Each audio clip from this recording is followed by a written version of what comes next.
I'd like to welcome Sandra Heaney of the Henry Whipple House, and she is the first to show off the award, which is made out of recycled fence posts.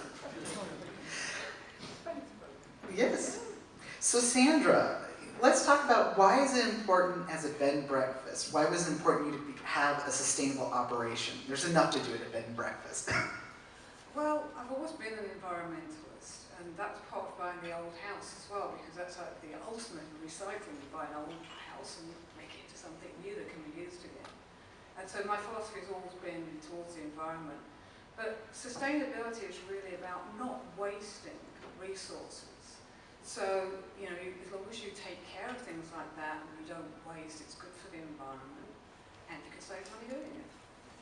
Fantastic. Well, can you describe, one of the things that you do is around landscaping. Obviously, it's important to have a beautiful bed and breakfast for your guests, but how did you bring sustainability into your landscaping efforts?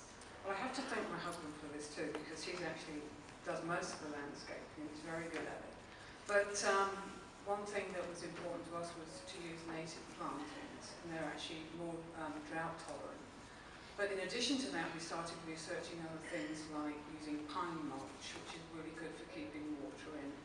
And then we looked into drip irrigation system, and that's been an incredible savings for us in watering, because it's all done with drip and it all goes to the roots, and you don't waste any water using drip irrigation.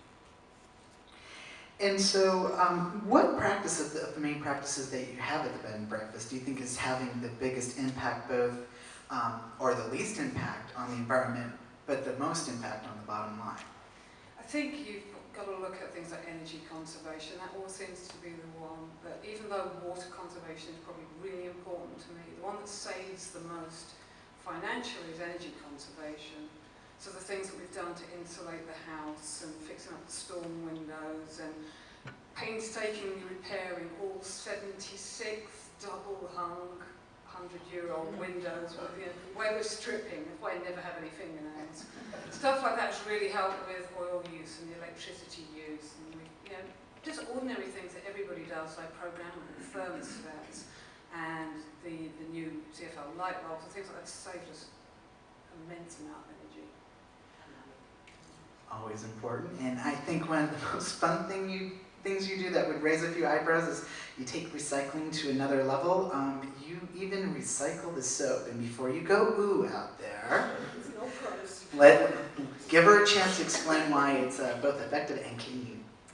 So I stole the idea of the soap bag from a property in Maine, and I was listening to a talk about this hotel in Maine that has these little soap bags, because people come to a hotel, they open a soap, they use it once, they leave it. We cannot reuse that.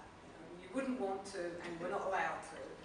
So we have these little bags that, subtly suggest to people that they could put that used soap in that bag and take it with them and keep using it until it's, run out.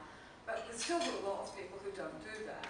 So I found a company called Clean the World, and they have a website called cleantheworld.com, or probably .org, and I just collect all of the soap up that's been used once, there's no I can't reuse, and you send it down to them in bulk, and they re-sanitize it, they put it through a process, make it into usable soap products, and send it out to third world countries where they don't have access to soap. It's a fantastic program. I think so too. Well, thank you so much for sharing some of your best practices with us. Congratulations, and please join me in congratulating Sandra.